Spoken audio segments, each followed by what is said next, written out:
हैं और अपनी बात रखें।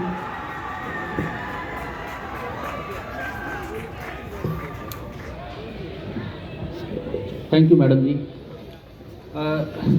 दोस्तों, समय की मर्यादा है, मुझे शायद 10 मिनट मिले हैं। कोशिश करूंगा 10-12 मिनट में अपनी बात पूरी करूं। मंच पर विराजमान मूर्धन्य दलित साहित्यकार नमिश राय जी, अन्य साथियों, सबका नाम मैं नहीं ले पाऊंगा, भंगी जी, सपना जी और जो अध्यक्ष हैं माधवपुरी जी और प्यारे साथियों, सबसे पहले मैं शुक्रगुजार हूँ इस आयोजन के कर्ताओं का, खासकर सीमार साहब का और मेरे प्रिय पवन बॉबी का और बाकी तमाम जो ऑर्गेनाइजर्स हैं उनका शुक्रगुजार हूँ कि मुझे इस प्रोग्राम में बुलाया और एज ए रिसोर्स पर्सन कुछ अपनी बातें रखने का मौका दिया। दोस्तों, थोड़ा सा मेरे बारे में मैं बता दूं। मैं कुरुक्षेत्र यूनिवर्सिटी से आया हूं। कुरुक्षेत्र यूनिवर्सिटी में डीन समाज विज्ञान हूं आजकल और इतिहास विभाग का अध्यक्ष भी हूं। एक चीज़ और थोड़ा सा स्पेशल बताऊं ज़्यादा बातों के अलावा, मैं Indian institute of advance studies Shimla में फ़ेलो भी रहा हूँ। सर भी वहाँ पे रहे हैं, नमिश राय जी। वहाँ पे मैंने ज्योतिराव फुले पे एक प्रोजेक्ट किया था जो एडवांस स्टडी ने ही पब्लिश किया है। तो मेरा मेनली जो वर्क है वो फुले स्टडीज़ पे आजकल हो गया है और अगला जो मेरा काम होने जा रहा है वो सावित्री बाई फुले पे एक और मैं प्रोजेक्ट तैयार कर रहा हूँ। देखिए, फॉरगॉटन हीरो है हमारे, जिन लोगों ने हमारे लिए लड़ाई लड़ी, लेकिन इतिहासकारों ने बहुत ज़्यादा काम नहीं किया है। तो मेरा ज़्यादा फोकस अम्बेडकर साहब पे बहुत लोगों ने लिखा है, मैंने भी लिखा है, लेकिन मैं फुले पे, सावित्री बाई फुले पे और इसी तरह के जो फॉरगॉटन नायक हैं उन पे ज़्यादा फोकस कर रहा हूँ। दोस्तों, अभी जो दलित जो ये साहित्य महोत्सव हो रहा है, इसका जो थीम वाक्य है बहुत ही इंटरेस्टिंग है, world peace is possible through Dalit literature. तो अब ये सवाल उठता है कि विश्व शांति में दलित साहित्य का क्या योगदान है। तो जाहिर सी बात है, देखिए, विश्व शांति आएगी कैसे? थोड़ा सा बस एक लाइन की ये बात मैं कहूँ, विश्व शांति जब आएगी जब कन्फ्लिक्ट रिजोल्यूशन होगा, यानी जो विवाद हैं उनका अंत होगा, है ना। वैसे तो कृत्रिम रूप से तो आ नहीं सकती। तो कन्फ्लिक्ट इंडियन सोसाइटी के कंटेक्स्ट में देखें तो कास्ट सबसे बड़ा कारण है कन्फ्लिक्ट का, और कास्ट के इश्यू को एड्रेस करता है सबसे ज़्यादा धारदार तरीके से दलित साहित्य। इसलिए जैसे यूनिवर्सल फलक पे भी, अंतर्राष्ट्रीय फलक पे देखिए तो जैसे ब्लैक लिटरेचर का अपना एक रोल रहा है यूरोपियन और वेस्टर्न सोसाइटीज़ में, जो रेजोल्यूशन, जो इस तरह के जो रेशियल और उस तरह के जो मुद्दे थे। इसी तरह फेमिनिस्ट लिटरेचर का अपना एक रोल रहा है जो जेंडर के आधार पे जो कन्फ्लिक्ट हैं उनको रिजोल्यूशन में।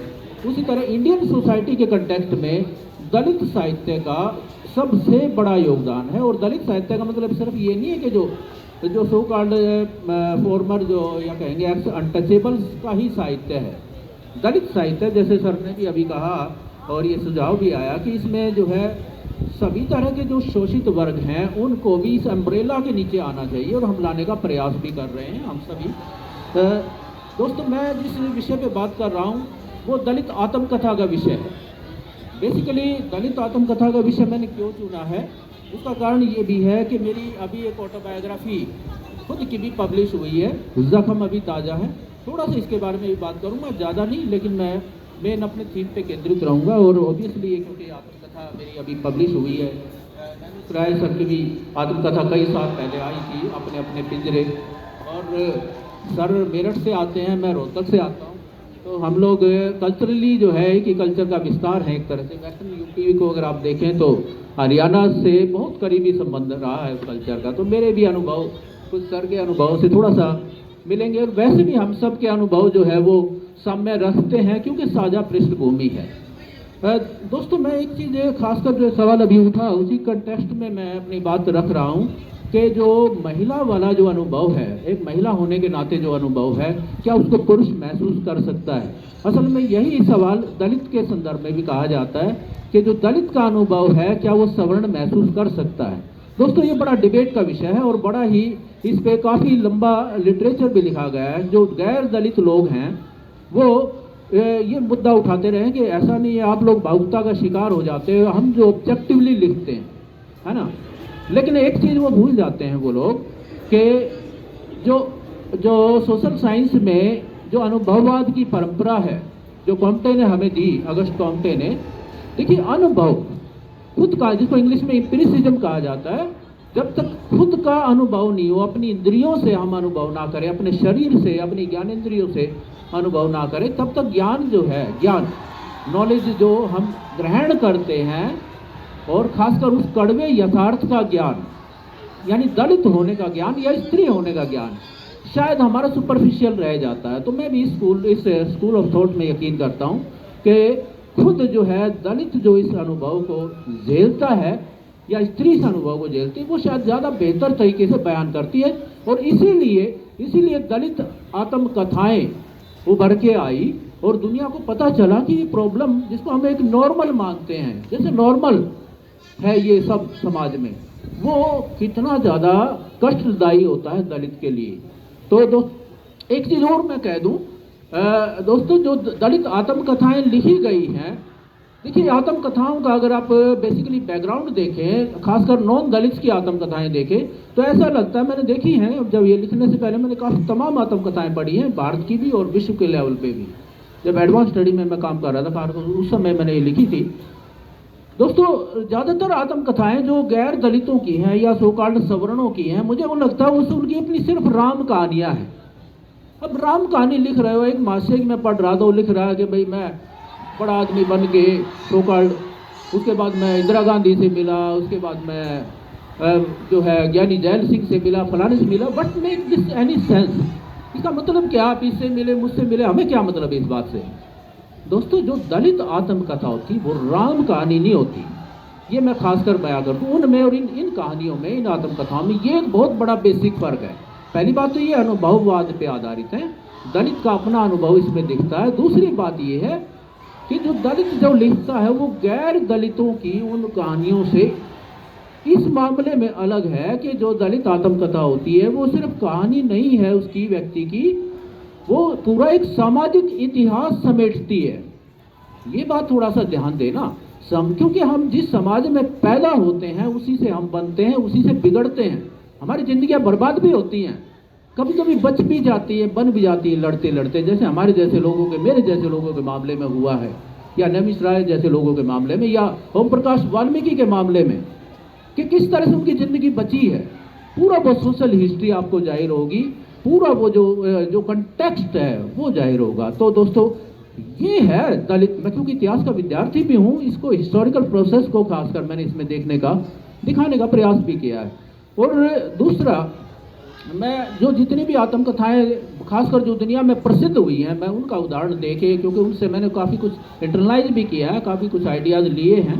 मेरी इस किताब में जो है लगभग 10-12 पेज की भूमिका लिखी गई है, जो शायद आम दलित आत्मकथाओं में नहीं मिलेगी। तो उसमें वो सारा डिबेट मैंने दिया है कि क्यों दलित ऑटोबायोग्राफी इम्पोर्टेंट है, क्यों ओलो से अलग हटके है। खासकर दया पवार जो कि मराठी साहित्यकार थे, उनकी पूरी दुनिया में प्रसिद्ध हुई है, अछूत करके जो आत्मकथा है। इसी तरह नैमिष राय जी की अपने अपने पिंजरे हैं, आप ये देख लीजिए। या इसी तरह जो है आप ओम प्रकाश वाल्मीकि की जो जूठन है वो आप देख लीजिए। उनमें जो बेसिकली जो बात दिखेगी वो यही है, दलित होने का अनुभव। और वो खासकर जो ये कहानी जो लिखी जाती है, जैसे मैंने अपनी आत्मकथा का जो शीर्षक लिखा है, मैं इसी को रिलेट करके बता रहा हूँ। इसका शीर्षक लिखा है मैंने, जख्म अभी ताज़ा है। तो पहला सवाल यही उठता है, ये जख्म ताज़ा क्यों है? मेरे से लोग ये सवाल पूछना शुरू कर दिया लोगों ने कि भी अब तो आपका जख्म भर जाना चाहिए। मैं अभी ICHR की एक मीटिंग में गया, Indian council of historical research, senior professor हूँ तो मुझे बुला लेते हैं एज एक्सपर्ट।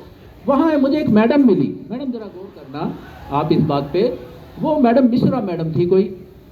हमारी सामान्य परिचय हुआ तो उन्होंने कहा कि मैं जो है वीमेन स्टडीज़ पे काम करती हूँ, फेमिनिज्म, और ये मेरा फेवरेट, जाहिर सी बात है भारत में अपर कास्ट की महिलाओं का ये फेवरेट टॉपिक होता है आजकल, और होना भी चाहिए, सभी महिलाओं का होना चाहिए। फिर मैंने उनको बताया अपनी आत्मकथा के बारे में। तो मैडम ने पता है पहला सवाल क्या किया, मिश्रा मैडम ने, डॉक्टर साहब आपको क्यों लगता है ये जख्म आपका अभी भी ताजा है, ये भर जाना चाहिए ना अब तक? तो मैंने कहा मैडम आपके सवाल का जवाब देने से पहले मैं एक सवाल पूछता हूँ आपसे। मुझे आप बताइए, आप महिलाओं के मुद्दों पर बड़ा संवेदनशीलता से काम करती हैं, आप मुझे बताइए, क्या पैट्रियर्की खत्म हो गई है? क्या पैट्रियर्की खत्म हो गई है? आप कह रहे हैं ना कास्ट वास्ट सब खत्म हो गई है। मैडम हिल के रह गई, जवाब नहीं दे पाई। जवाब दिया, सर कुछ भी खत्म नहीं हुआ है, हकीकत यही है।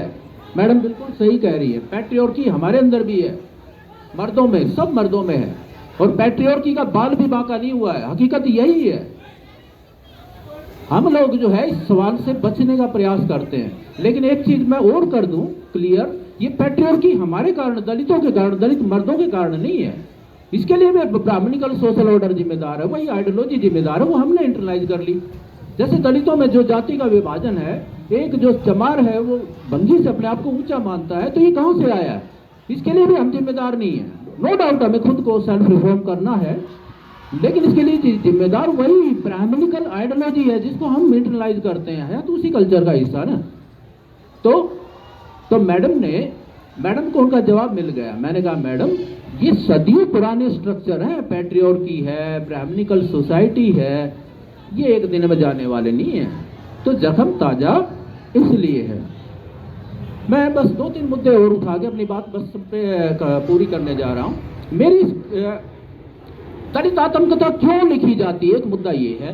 देखिए दलित आत्मकथा जब मैं शिमला में ये लिख रहा था, तो वहाँ पे प्रांजपे साहब डायरेक्टर थे, JNU के प्रोफेसर है, मैंने उनको कहा कि सर मैंने अपनी ऑटोबायोग्राफी भी लिखी है, ये कोरोना काल में लिखी गई थी, फंसे हुए थे वहाँ पे, अपना प्रोजेक्ट भी पूरा कर लिया था, तो मैंने सोचा ये काम भी कर डाला जाए। उनको बताया, उन्होंने कहा बहुत अच्छा है, आप इस पे अपना इस पे हम एक सेमिनार कराते हैं, वहाँ की परंपरा है सर, आप तो देखे ही है वहाँ पे। बड़ा अच्छा लगा, हमने सेमिनार दिया इस पे और डिबेट हुई। तो प्रांजपे साहब ने अपने रिमार्क्स में कहा कि अच्छा है, कोई व्यक्ति जब अपनी पीड़ा बयान कर देता है तो दुख हल्का हो जाता है। मैंने कहा प्रांजपे साहब से, मैंने कहा सर आपकी बात नॉर्मल वे में शायद सही हो कि एक व्यक्ति दुखी है तो अपनी बात कह दी और उसकी पीड़ा हल्की हो जाती है, लेकिन ये दलित अनुभव वाला मामला जब वो बयां करता है, लिखता है, ये वैसा नहीं है। ये ओम प्रकाश वाल्मीकि के शब्दों में कहूं, अगर किसी ने जूठन पढ़ी है, आप सबने, आप जानते हैं वाल्मीकि ने जब पहली बार ये लिखी तो वो उसने 50 पेज लिखे थे, फाड़ दिए, ये क्या लिख रहा हूं, क्या नॉनसेंस लिख रहा हूं, क्या भाई, कितना इंसल्टिंग था वो लिखते हैं अपने इंट्रोडक्शन में कि भाई जब मैंने ये लिखा तो मुझे दोबारा उसी ट्रॉमा से गुजरना पड़ा। अब बताइए, इतनी अपमानजनक घटनाएं हैं, मैडम पूरी कर रहा हूँ बात, इतना अनुभव है, उसको आप दोबारा क्यों लिख रहे हो? तो मैंने कहा ये जो लिखा है मैंने, या हम लोग जो लिखते हैं, ये सहानुभूति पाने के लिए नहीं लिखते, इसका पर्पज है समाज को बदलना। ये आप लोगों के लिए लिखा है, अपने लिए नहीं लिखा है। हमें नहीं चाहिए किसी की सहानुभूति, हम लोग बड़े स्वाभिमानी। ये लिखना पड़ा है और दोबारा ट्रॉमा से गुजर के लिखना पड़ा है ताकि हम सारे मिलके एक सभ्य समाज बना सकें। दोस्तों ये है दलित आत्मकथा का उद्देश्य। और बस लास्ट की बात ये है कि इस कहानी में, मेरी इस कहानी में जो जख्म अभी ताज़ा है, इसमें बेसिकली मैं आप हरियाणवी परिवेश में, क्योंकि हरियाणा की तरफ से बहुत कम शायद इस तरह की कहानियाँ आई, शायद ये पहली ही हो इस तरह की ऑटोबायोग्राफी। हरियाणवी परिवेश में किस तरह से जो दलित है, देखिए हरियाणा का सोसाइटी भी बड़ा कंजर्वेटिव सोसाइटी है, आप जानते हैं, वहाँ पे मिर्चपुर कांड, वहाँ पे गोहाना कांड जैसे कांड होते ही रहे हैं, और बहुत बड़ा इश्यू है ये। हरियाणा और पंजाब को भी बहुत ही शांत और बड़ा शानदार छवि पेश की जाती है, लेकिन जो जाट हैं या जट सिख हैं, इनका डोमिनेशन हम लोग झेलते हैं और उसके कारण अत्याचार झेलते हैं। तो दोस्तों उन हालातों में, खासकर रोहतक शहर में मैं पैदा हुआ था, उस कंटेक्स्ट में ये कहानी डेवलप होती है, और किस तरह से मैं वही उन्हीं हालातों से जूझते हुए अपनी ज़िंदगी को बना सका, बिगड़ते बिगड़ते, बर्बाद होते होते, मरते मरते कितनी बार ही हम लोग, मैं शायद बचा होऊंगा और यहाँ तक पहुँच गया। दोस्तों ये कहानी प्रेरणादायक होती है ये सारी, और शायद समाज को बदलने में अपना एक योगदान दे।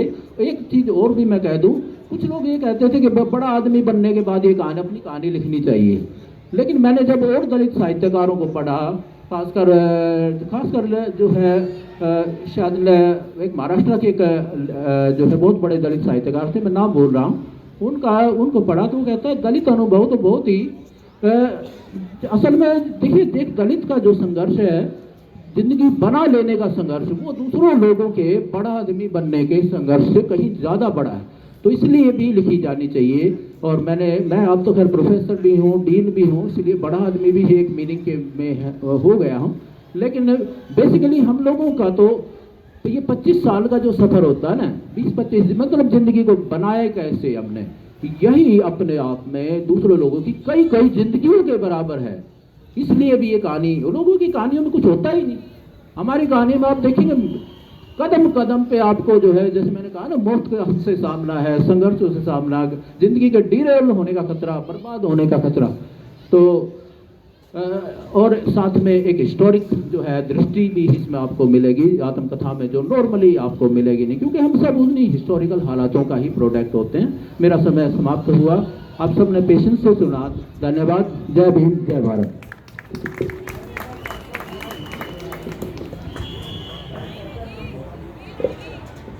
प्रोफेसर सरवर चहल सर का बहुत बहुत धन्यवाद, और सर बहुत बहुत बधाई आपकी आत्मकथा के लिए। जख्म अभी ताज़ा है और मुझे लगता है कि हम सब ने जितनी पीड़ा सही है वो हम सबके दिल में वो जख्म अभी भी है, क्योंकि हम कई जगहों पर इस तरह की घटनाएं, यातनाएं देखते हैं, सुनते हैं और उनको समझ के लिखने का प्रयास करते हैं। तो साहित्य हमारी एक अभिव्यक्ति है हमारी पीड़ा को उजागर करने का, और इसके साथ साथ उस पीड़ा को शक्ति में बदलने का।